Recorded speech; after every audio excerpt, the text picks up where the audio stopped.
नमस्कार दोस्तों। तो आज हम बात करने वाले हैं पोर्टफोलियो मैनेजमेंट। उसका मतलब क्या होता है कि आपका जो पैसा है वो अलग अलग जगह पे इन्वेस्टमेंट करना होता है। अब कई लोगों के माइंड में ये भी रहता है, तो कोई लोग कैसा होता है कि कोई म्यूचुअल फंड में भी करता है, म्यूचुअल फंड में भी करता है, कोई एसआईपी करता है, कोई गोल्ड में भी निवेश करते हैं, कोई सिल्वर में भी करते हैं, सिल्वर में भी करता है, जैसे कोई एफडी करता है, कोई बैंक्स में रखते हैं।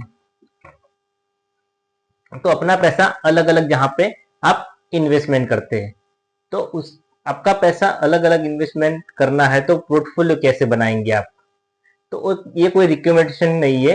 आप अपना जो भी पैसा है, जो भी इन्वेस्टमेंट है, उसका एनालिसिस करने के बाद ही अपने पैसा इन्वेस्टमेंट करना है। उससे आपको पहले इन्वेस्टमेंट नहीं करना है। अगर आप इस चैनल पे नए हैं तो चैनल को सब्सक्राइब करें, लाइक करें और शेयर करें। तो वीडियो को एंड तक देखिए। स्टार्ट करते हैं हम। तो पोर्टफोलियो क्या है? पहले तो यही चीज है कि पोर्टफोलियो क्या है। तो पोर्टफोलियो आपकी इन्वेस्टमेंट है। जैसे मैंने बताया कि आपकी इन्वेस्टमेंट है, इन्वेस्टमेंट है। जैसे मैं बताता हूं आपको, पहले आप समझ लीजिए कि अगर मान लीजिए आप गोल्ड में इन्वेस्टमेंट करते हैं, या फिर आप शेयर्स खरीदते हैं, या फिर आप एफडी करते हैं, या फिर एसआईपी करते हैं, ठीक है, अलग अलग अपना इन्वेस्टमेंट हो गया।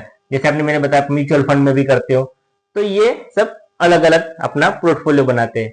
तो आज आपको मैं सिखाऊंगा कि आप सही तरीके से अपना पोर्टफोलियो बनाए, जिससे आपका रिस्क कम रहेगा, आपको लॉस आने के चांसेस कम से कौन से आप इन्वेस्टमेंट कर सकते हो, किस जगह पे आप इन्वेस्टमेंट कर सकते हो। दोस्तों, आप जो इन्वेस्टमेंट कर रहे हो, वो पैसा जो निवेश कर रहे हो उतना काफी नहीं है। क्यों काफी नहीं है? क्योंकि पहले उसको आपको देखना होता है कि आप किस टाइम पे इन्वेस्टमेंट कर रहे हैं, किस में इन्वेस्टमेंट कर रहे हैं। अपना जो पैसा है वो राइट जगह पे इन्वेस्टमेंट करना है।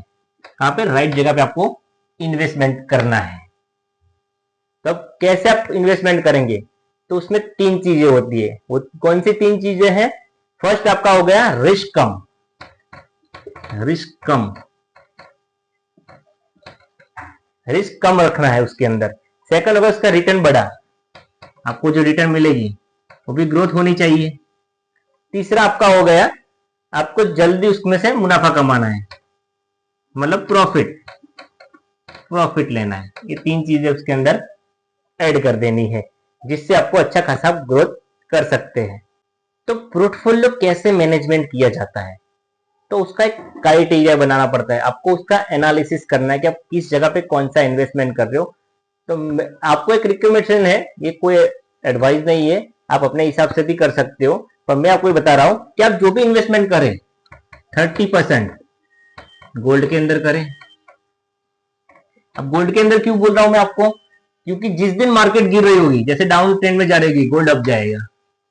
तो आप गोल्ड में निवेश करने के लिए आपको क्या करना है? गोल्ड 20 खरीदना है, गोल्ड 20 खरीदना है। 30% आपका जो भी, मतलब अपना जो भी पैसा है आपके पास, जिस तरह का इन्वेस्टमेंट है उस हिसाब से आपको इसके अंदर निवेश करना है। सेकंड आपका हो गया, जो भी थर्ड है, मैं बता 30% जो इन्वेस्टमेंट आप कर रहे हो, दूसरा 30% आप कर रहे हो, आपके हिसाब से करना है। मैं आपको रिकमेंडेशन दे रहा हूं कि आप किस हिसाब से अपना पोर्टफोलियो मैनेजमेंट कर सकते हैं। तो दूसरा आपका हो गया कैश, जिसमें आपको 30% इन्वेस्टमेंट करना है, जो इसको बोलते हैं इक्विटी। 30% आपको इन्वेस्टमेंट करना है इक्विटी के अंदर, चाहे आप शेयर्स पे इन्वेस्टमेंट करें, या फिर आप दूसरा 30% आप जो भी आपका है उसको आप ईटीएफ में इन्वेस्टमेंट करें, ईटीएफ के अंदर, जिससे आपका पोर्टफोलियो मैनेज रहता है। जैसे मान लीजिए मैंने बताया गोल्ड में आपको 30% आपने निवेश कर दिया, 30% आपने ईटीएफ खरीद लिया, और दूसरा 30% है वो आपको सिल्वर करना है। सिल्वर के अंदर सिल्वर 20 खरीदना है। तो आपका ये 30% हो गया गोल्ड, 30% हो गया ईटीएफ, चाहे आप शेयर्स भी खरीद सकते हो और फिर ईटीएफ भी खरीद सकते हो। दो ऑप्शन है आपके पास इसमें, जिससे आप शेयर्स भी खरीद सकते हो और ईटीएफ भी खरीद सकते हो। तो आपका हो गया 90, और 10% जो बचा, जो 10% है वो आप ट्रेडिंग के लिए रखें, मतलब इक्विटी में ट्रेडिंग के लिए 10% फंड रखें, जिससे आप 1000 रुपये 500 रुपये प्रॉफिट कमा सको। अगर मान लो आपका बड़ा इन्वेस्टमेंट है तो दिन का 5000 का प्रॉफिट ले सकते हो उसके अंदर, वो ये साइड का है।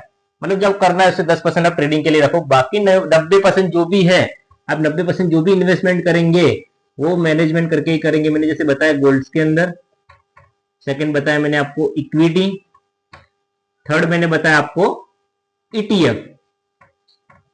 तो इस हिसाब से आप अपना मैनेजमेंट कर सकते हैं। इसमें आप 30% कर सकते हो, 30% इसके अंदर कर सकते हो, 30% इसके अंदर कर सकते हो, और 10% आपको ओनली फॉर ट्रेडिंग के लिए करना है। अगर मान लीजिए आपको साइड इनकम चाहिए, प्रॉफिट चाहिए, उसके लिए। तो ये है आपका मैनेजमेंट। मैनेजमेंट करना पड़ता है। अगर आप मान लो स्टॉक्स मार्केट से पैसा कमाना ही चाहते हो तो आप ड्राइवर सीट, मतलब कि आपका जो पैसा अलग अलग इन्वेस्टमेंट करेंगे तब जाके आपको प्रॉफिट मिलेगा। मान लीजिए मैंने जैसे बताया कि जैसे गोल्ड है, अभी मान लीजिए मार्केट क्रैश हो गया, मार्केट गिर रही है, तब जाके आप इस गोल्ड में अगर निवेश कर रहे हो तो गोल्ड बढ़ रहा है तो इसके अंदर आपको प्रॉफिट हो रही है। अगर मान लीजिए गिरते बाजार में भी आप प्रॉफिट अपना पोर्टफोलियो मैनेज कर सकते हो। मान लीजिए आपने ईटीएफ खरीदे, ईटीएफ लिए हुए या कोई शेयर्स खरीदा हुआ है, तो मान लीजिए शेयर्स के प्राइस नीचे जा रहे हैं तो आप गोल्ड आपका वहां पे स्टेबल रहेगा। जब मार्केट टूट रहा होगा तब गोल्ड की रेट बढ़ रही होगी। तो आपको सेफ जो अगर पैसा इन्वेस्टमेंट करना है तो गोल्ड के अंदर भी कर सकते हो, सिल्वर के अंदर भी इन्वेस्टमेंट कर सकते हो। तो पैसा है जो भी है आपके पास, इन्वेस्टमेंट है आपके पास, जो भी फंड्स है, उसको आपको एक गोल बनाना है। आप किसके लिए इन्वेस्टमेंट कर रहे हो, तो आपको गोल बनाना है कि मान लीजिए आप घर खरीदना चाहते हो, मतलब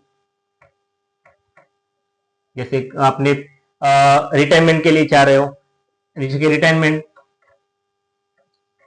सेकंड, आप मान लीजिए एजुकेशन के लिए आपको पैसे चाहिए, मतलब आपका जो भी फैमिली है, आपके सन के लिए, अगर मान लीजिए आप उसके लिए आगे फ्यूचर प्लान करना चाहते हो तब इसके अंदर इन्वेस्टमेंट कर सकते हो। किसमें प्लानिंग कर सकते हो, गोल्ड के अंदर, ईटीएफ। ये दोनों आपके लिए ऑप्शन थोड़े बहुत बड़े हैं, जिसमें आप 30% अगर इन्वेस्टमेंट भी कर रहे हो तो आपका 60% यहाँ पे इन्वेस्टमेंट हो गया। तो अगर मान लीजिए जैसे मैंने बताया कि मार्केट गिर रही है, तो इस चीज आपके लिए बेटर क्या करता है कि आप राइट टाइम पे इन्वेस्टमेंट करना चाह रहे हो, राइट टाइम पे इन्वेस्टमेंट करना चाहिए। दूसरा कि आप मार्केट को वॉच करते रहना। ऐसा नहीं कि पैसा इन्वेस्टमेंट किया और भूल गए, ऐसा नहीं है।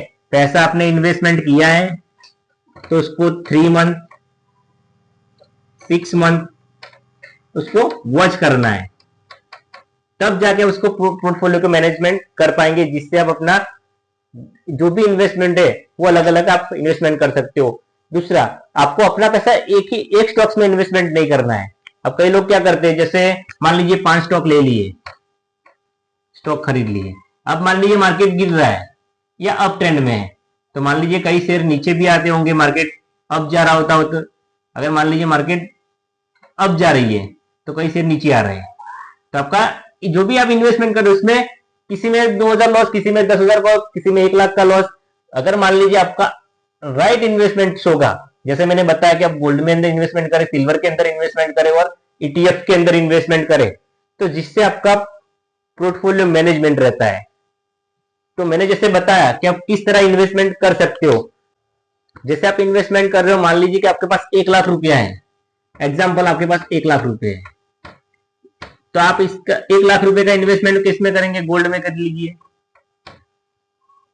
इसका 30%। सेकंड, मैंने आपको बताया कि आप ईटीएफ ले लीजिए 30%। अब ईटीएफ में भी एक दूसरा चीज है कि आप इसके अंदर फॉरेन यूएस मार्केट में भी इन्वेस्टमेंट कर सकते हो, यूएसए के अंदर इन्वेस्टमेंट हो सकता है आपका, तो इस हिसाब से आप देख सकते हो। सेकेंड, आपको मैंने बताया कि सिल्वर बीज में भी आप इन्वेस्टमेंट कर सकते हो 30%, तो आपका ये हो गया, 90% भी हो गया। अगर मान लीजिए सिल्वर में आपको इन्वेस्टमेंट नहीं करनी है तो आप इक्विटी के ऐसे वो लार्ज कैप से, जैसे मिड कैप से, ऐसे ही उसके अंदर आप इन्वेस्टमेंट कर सकते हो। ऐसा नहीं कि एक ही कंपनी है, आप ऑटो बीज भी खरीद सकते हो, ऑटो बीज के अंदर भी इन्वेस्टमेंट कर सकते हो। मान लीजिए उसमें आप 20% इन्वेस्टमेंट कर रहे हो, तो आपको ये मैनेजमेंट करना है। आप मैनेजमेंट करोगे उस हिसाब से आपको प्रॉफिट मिलेगी। जैसे मैंने बताया कि अगर मान लो मार्केट गिर रही है तो ये मान लो ईटीएफ भी टूट रहे हैं, तो उसके अंदर आप निवेश कर रहे हो, पर आपका पैसा कौन सेव कर रहा है, गोल्ड। गोल्ड आपका पैसा सेव कर रहा है, क्यों? क्योंकि जिस दिन भी मार्केट टूटी है या कोई न्यूज आई है, मतलब कोई वॉर हो रही है, तो कौन संभाल लेगा आपका ये गोल्ड, जिसके अंदर मान लो आपने इन्वेस्टमेंट किया हुआ है, जो भी आपका एक कैपिटल है उस हिसाब से कर सकते हो। ये जैसे एग्जांपल है, 1 लाख रुपए का इन्वेस्टमेंट आप इस तरह भी कर सकते हो। तो ये इंफॉर्मेशन कैसी लगी कमेंट सेक्शन में जरूर बताइएगा, और नई नई वीडियो देखने के लिए चैनल को सब्सक्राइब करें, लाइक करें और शेयर करें।